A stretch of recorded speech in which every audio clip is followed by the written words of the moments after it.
ఏం చేస్తున్నా మమ్మీ? ఏం చేస్తున్నానా, నైట్ రైస్ మిగిలిపోయింది.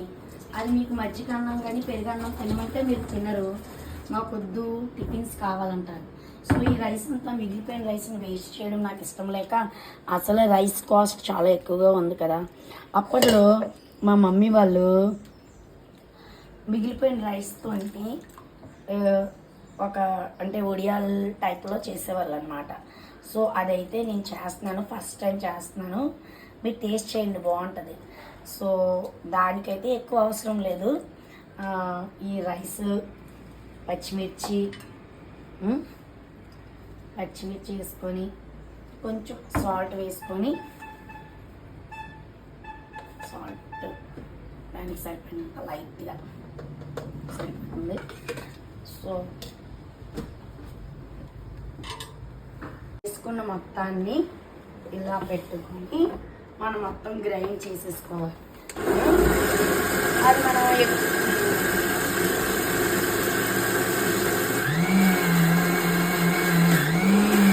ఆ గ్రైండింగ్కి అయితే ఎక్కువ టైం అయితే పట్టదు.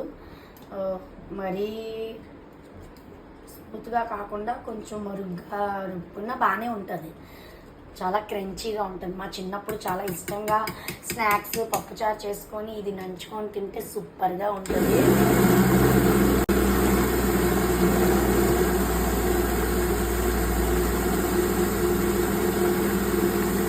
Few inches later. ఈ విధంగా మనం గ్రైండ్ చేసుకుంటే నెక్స్ట్ వడియాలు పెట్టేసుకుంటే ఓకే. చేస్తున్నా మమ్మీ, అది అమ్మమ్మ సారీ. వడియాలు పెట్టడానికి నా దగ్గర కాటన్ క్లాత్ ఏమీ లేదు. అమ్మమ్మ శారీ వేసుకుందాం. ఓకే. ఇలా ఈ విధంగా ఇలా ఒడియాల్లాగా పెట్టేసుకున్నాం అనుకో, ఈవినింగ్ కల్లా ఎండిపోతాయి అన్నమాట. ఏంటి మమ్మీ ఇంత ఎండలో ఉడియాలు వేస్తున్నావు? ఒడియాలు ఎండలోనే వేస్తారే, వర్షంలో వెయ్యరు. అప్పుడు కదా 1 డేలో ఎండుతాయి. మీకు ఎప్పుడూ నేను చూపించలేదు కదా, అందుకే తెలియడం లేదు. చిన్నప్పుడు ఎప్పుడో ఇవన్నీ.